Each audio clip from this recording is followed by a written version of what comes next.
से ये सुन करके आई हूं।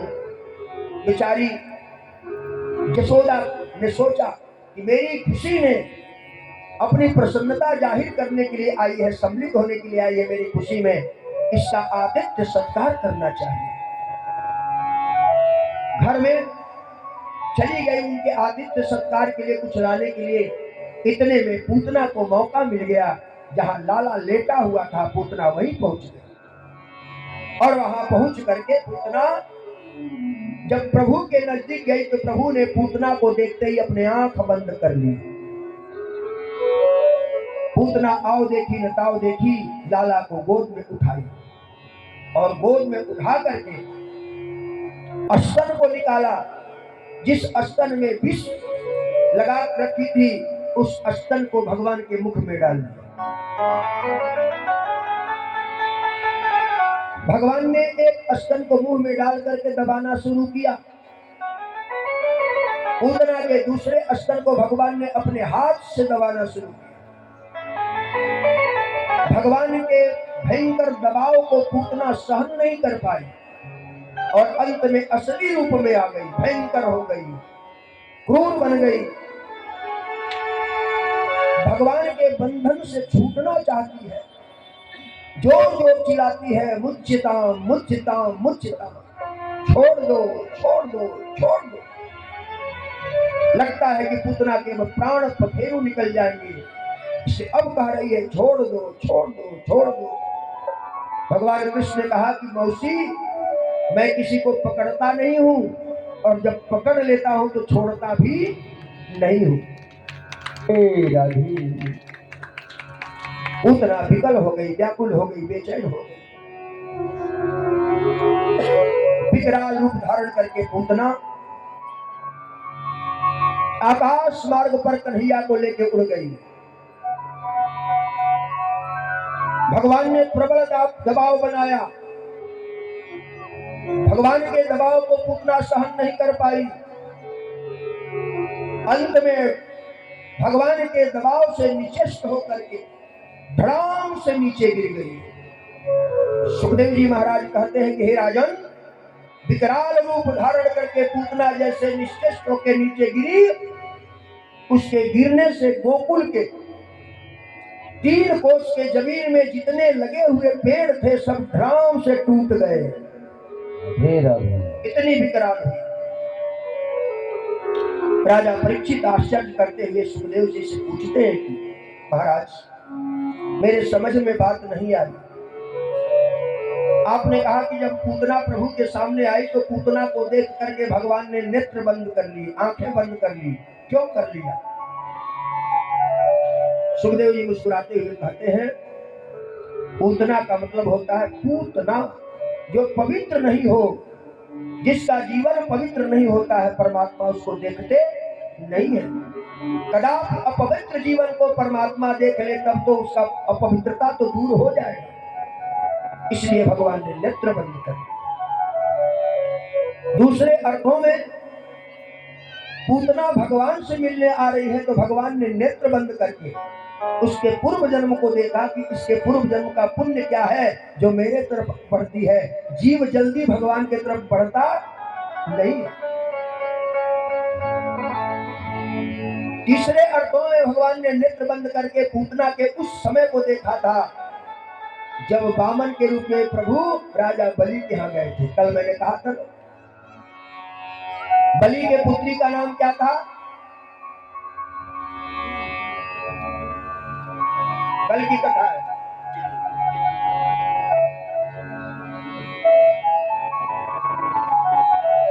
सब 600 वाले मूर्ति हो, कोई 2000 का मूर्ति नहीं बनना चाहता है। राजा बलि के पुत्री का क्या नाम था? रत्नबाला। कल मैंने कहा था ना, जब वामन भगवान बटुक रूप में प्रवेश किए थे तो रत्नबाला ने जैसे ही भगवान को देखा तो कहा, हे भगवान, अगर ऐसा सुंदर मेरा पुत्र होगा तो मैं गोद में बिठा के प्यार करूंगा। और संकल्प के बाद जब विराट रूप उन्होंने बनाया और एक पग से बलि के सारे वैभवों को नाप लिया, दूसरा पग आकाश में गया, तीसरे पग पर पूछा अब बताओ मैं तीसरा पैर कहाँ रखूं? तो बलि ने अपना सिर दे दिया। उस समय इस विराट रूप को देख करके, अपने पिता के वैभवों को हरते हुए देख करके मन में विचार किया, अगर मेरा बालक इतना बड़ा दुष्ट होगा तो मैं जहर पिला के मार डालूंगी। भगवान ने उसको भी स्वीकार किया। आज वही पूतना है, वही रत्नबाला है, पूतना के रूप में आई है। भगवान ने पूर्व जन्म का याद किया।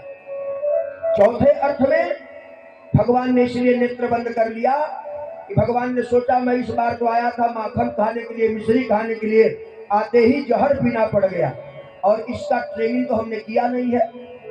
फिर नेत्र बंद करके भोले बाबा को बुलाया, बाबा आप आओ, आप जहर पीने में माहिर हो।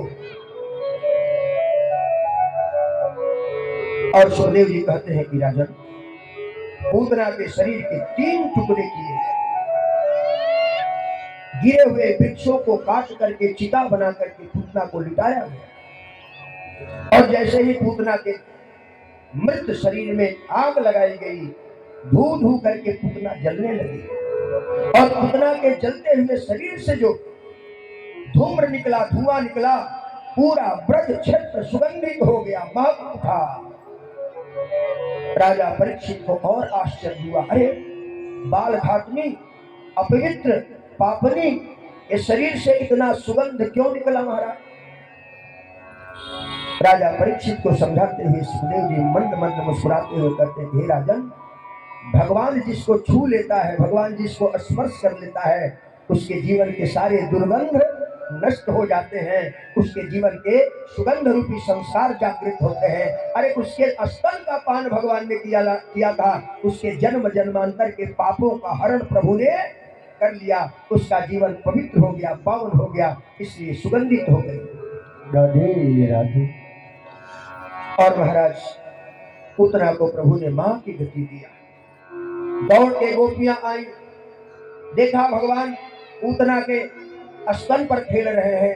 यशोदा ने उठाया, गौशाले में गई और महाराज गाय के पूंछ से भगवान के नजर को उतारती है, अंग प्रत्यंग में भगवान की स्थापना करती है। भगवान चौथे मन में बालक मिला है, इसे प्रभु बचाना, प्रभु इसे बचाना, इसे प्रभु बचाना। और महाराज फिर कहते हैं महाराज कि एक दिन की बात है, भगवान को पालने में सुला करके मैया यशोदा छकड़ों के बीच में पालना रख करके घर का काम करने लगे। उसी समय सुखदेव जी कहते हैं कि एक सकटासुर नाम का राक्षस आया और जो छकड़ा था बैलगाड़ी, उसके नीचे जो भगवान को पालना में सुलाया गया था उसी पर बैठ गया। जैसे ही भगवान ने देखा कि सकटासुर आ गया है तो भगवान ने अपने दोनों पैर पटकने शुरू कर दिए। भगवान ने इतने जोर से अपने दोनों पैर पटके कि पैर पटकने से सकटासुर जिस छकड़े पर गाड़ी पर बैठा था, भगवान का पैर उस गाड़ी पर लगा और वह छकड़ा इतना तेज उछला कि आकाश मार्ग में चला गया और ऐसे नाचते हुए जैसे धड़ाम से गिरा, उस गाड़ी पर बैठे हुए सकटासुर को भगवान ने मार दिया। के बिहारी लाल की जय। इसलिए सकटासुर को भगवान ने, इस सकटासुर था कौन? तो सुखदेव जी कहते हैं कि महाराज हिरण्याक्ष का जो पुत्र था उत्कच, वह सकटासुर था। एक बार एक ऋषि के आश्रम में जाके उनका शरीर का अभिमानी व्यक्ति उनके बगीचे को, उनके बागवानी को उखाड़ने लगा। उन्होंने इसे तुरंत श्राप दिया, जा तो मेरे इस सुंदर संरक्षित पेड़ को उखाड़ रहा है, जड़ हो जा। हाथ जोड़ करके प्रार्थना किया, महाराज मेरे अपराध को क्षमा कीजिए। तब उन्होंने कहा कि जाओ, द्वापर में भगवान के चरणों से लगने से तुम्हारी मुक्ति हो जाएगी। आज भगवान ने सकटासुर को का उद्धार कर दिया। फिर कहते हैं सुखदेव जी, दैत्यो नाम्ना तृणावर्तः कंस भृत्यं प्रणोदितः चक्रवात स्वरूपेण जहारासी नभवर्कम्। कंस का भेजा हुआ, कंस का निजी सचिव एक तृणावर्त महाराज भयंकर तूफान के रूप में गोकुल में प्रवेश किया। धूल भरी आंधी को देख करके सभी लोग बेचैन होकर के घर में घुस गए, भगने लगे। किसी को कुछ दिखाई नहीं दे रहा है। सभी लोग उस भयंकर चक्रवात से बचने के लिए भगने लगे। इतने में तृणावर्त भगवान को उठा करके लेके आकाश मार्ग में बढ़ा। किसी को कुछ दिखाई नहीं दे रहा है। सभी त्राही त्राही करके अपने बचाने के लिए भग रहे हैं और भगवान को तृणावर्त ने अपने गोद में उठाया और आकाश मार्ग पर पहुंच गया। जब आकाश मार्ग पर पहुंचा तो हवाओं की तेज दबाव कम होने लगा। थोड़ा सा समय छटा, तब जसोदा देख रही तो बालक कहीं नहीं दिखाई दे रहा है। दौड़ने लगी, मेरा लाला, मेरा बालक कहाँ गया, कहाँ। उधर आकाश मार्ग में तृणावर्त भगवान को ऐसे पकड़ करके गोद में दबाने लगा। भगवान ने विचार किया, अच्छा,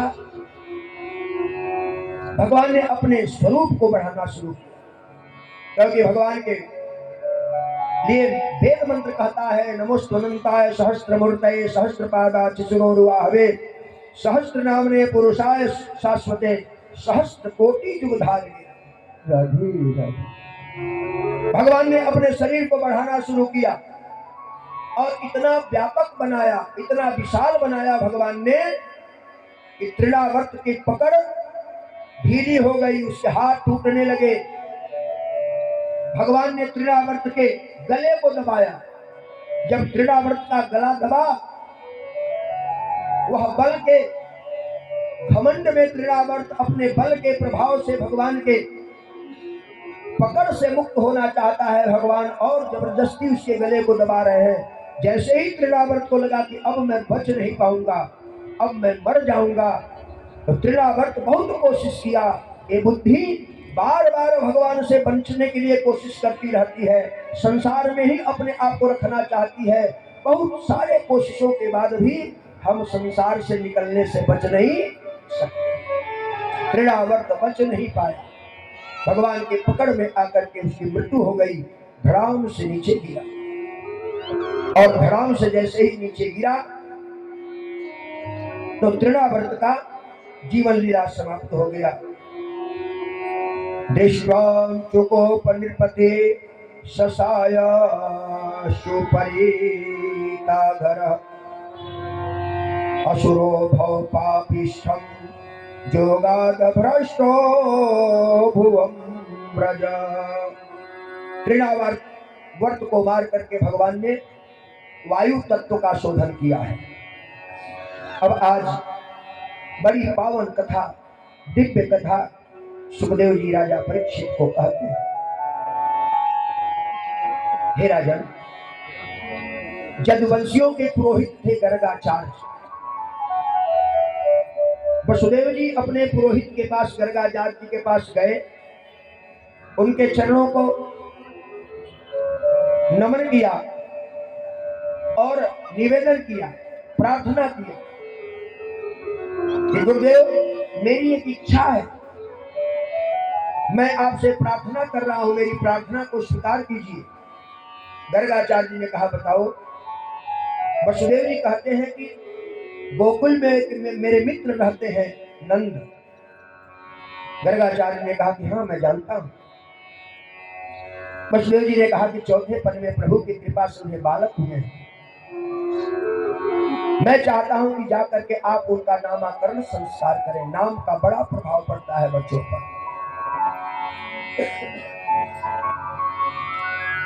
गर्गाचार्य जी ने कहा कि देखो, मैं यदुवंशियों का पुरोहित हूं, वहां जाकर के अगर नामकरण संस्कार किया और कंस को अगर पता लग गया तो उस बालक पर संकट आ जाएगा, क्योंकि चौथेपन में बालक हुआ है। तो नंद बाबा नामकरण संस्कार का बहुत विशाल उत्सव करेंगे और उस उत्सव में अपने सारे रिश्तेदारों को बुलाएंगे, और अगर भनक कंस को लग गई तो उस बालक पर खतरा बढ़ जाए। वसुदेव जी ने कहा कि नहीं महाराज, आप जैसा निर्देश करेंगे, जैसा आदेश करेंगे, नंद बाबा वैसे ही करेंगे। गर्गाचार्य जी नेत्र बंद करके देखे तो समझ गए कि अरे परमात्मा का अवतरण हो गया है। नंद के जीवन में आनंद तो परमात्मा की मंगलमयी कृपा से आ सकती है, और वह परमात्मा का अवतरण हो गया है। इसलिए गर्गाचार्य जी ने उस परमात्मा को देखने के लिए आज अपने मथुरा का परित्याग करके गोकुल की तरफ बढ़ गए। यह जीवन मथुरा है, एक दिन इस जीवन रूपी मथुरा का परित्याग करके गोकुल में हमको भी जाना ही पड़ेगा, कोई रोक नहीं सकता है। चली जा रही है उम्र धीरे धीरे, सुबह और शाम दोपहर धीरे धीरे, सुबह और शाम दोपहर धीरे धीरे, चली जा रही है उम्र धीरे धीरे, चली जा रही है उम्र धीरे धीरे, सुबह और शाम दोपहर धीरे धीरे, सुबह और शाम दोपहर धीरे धीरे, चली जा रही है उम्र धीरे धीरे, चली जा रही है उम्र धीरे धीरे। हम सभी लोग अपनी शारीरिक स्थिति को देखें। जो लोग ज्वार बाजरे की रोटी खाए, मक्के की रोटी खाए, आज भी 80 वर्ष के उम्र में भी नीचे बैठने की सामर्थ्य रखते हैं।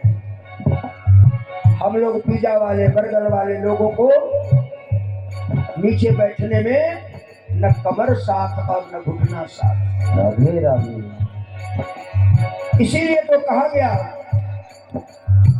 लड़कपन भी बीता जवानी भी बीती, लड़कपन भी बीता जवानी भी बीती, लड़कपन भी बीता जवानी भी बीती, लड़कपन भी बीता जवानी भी बीती, लड़कपन भी बीता जवानी भी बीती, लड़कपन भी बीता जवानी भी बीती, आएगा बुढ़ापा का असर धीरे धीरे, आएगा बुढ़ापा असर धीरे धीरे, असर धीरे धीरे, असर धीरे धीरे, असर धीरे धीरे, असर धीरे धीरे,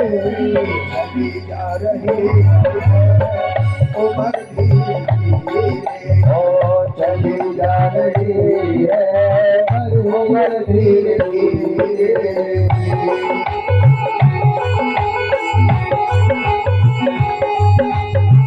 राधे राधे।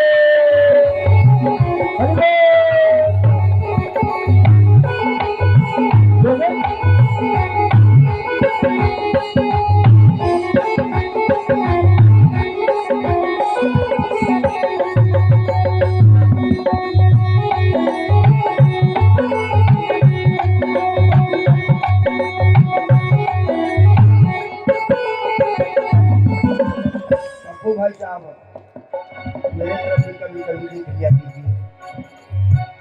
इन हाथ पाँवों में बजना रहेगा, इन हाथ पाँव में भले ना रहेगा, इन्हें हाथ पाँव में भले ना रहेगा, इन्हें हाथ पाँव में भले ना रहेगा, इन्हें हाथ पाँव में भले ना रहेगा, इन्हें हाथ पाँव में भले ना रहेगा, झुकेगी तुम्हारी कमर धीरे धीरे, और झुकेगी तुम्हारी कमर धीरे धीरे, कमर धीरे धीरे, कमर धीरे धीरे, कमर धीरे धीरे, कमर धीरे धीरे, चली जा रही है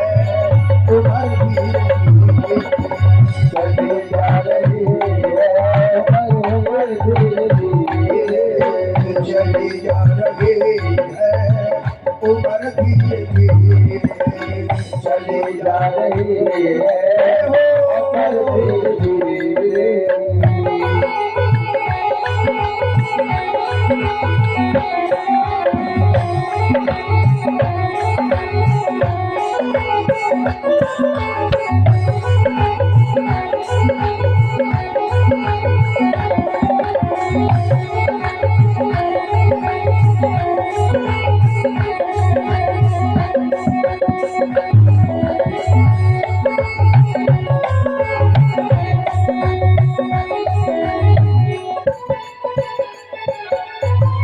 शिथिल अंग सारे होंगे तुम्हारे, शिथिल अंग सारे होंगे तुम्हारे, शिथिल अंग सारे होंगे तुम्हारे, शिथिल अंग सारे होंगे तुम्हारे, शिथिल अंग सारे होंगे तुम्हारे, शिथिल अंग सारे होंगे तुम्हारे, कभी बंद होगी, कभी बंद होगी, नजर धीरे धीरे चली जा रही है, हर धीरे धीरे चली जा रही है,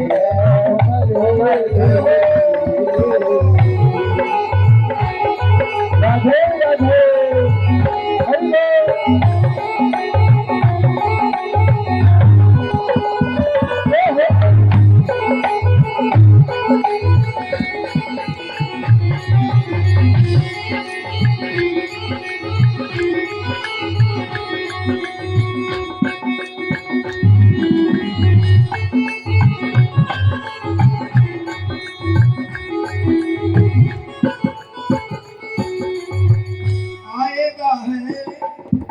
आएगा है उसे भी जाना है, सबको जाना है, आया है जो भी उसे जाना पड़ेगा, आया है जो भी उसे जाना पड़ेगा, आया है जो उसको जाना पड़ेगा, आया है जो उसको जाना पड़ेगा। देखिए जो जाने वाले हैं हाथ ऊपर करें, बहुत बढ़िया बात है। पीछे दो चार लोग बैठे करें मुझे जाना ही नहीं, जो नहीं जाने वाले इस दुनिया को छोड़ करके जरा वो हाथ ऊपर कर ले। दो तीन लोग ऐसे हैं कि उनका इरादा जाने का नहीं है, जाना पड़ेगा, कुछ भी करोगे जाना पड़ेगा। बड़े बड़े राजा महाराजा नहीं बच पाए, हमारी आपकी क्या औकात है, जाना पड़ेगा। इसलिए गाइए, आया है जो उसको जाना पड़ेगा, आया है जो उसको जाना पड़ेगा, आया है जो उसको जाना पड़ेगा, आया है जो उसको जाना पड़ेगा, आया है जो उसको जाना पड़ेगा, आया है जो उसको जाना पड़ेगा। इसमें कुछ भी नहीं, इसमें कुछ भी असर धीरे धीरे चले जा रहे हैं, धीरे धीरे और चले जा रहे हैं धीरे धीरे और शाम दोपहर धीरे धीरे, सुबह और शाम धीरे धीरे चले जा रहे हैं, उधर धीरे धीरे चले जा रहे हैं, धीरे धीरे चले जा रहे हैं, चले जा रहे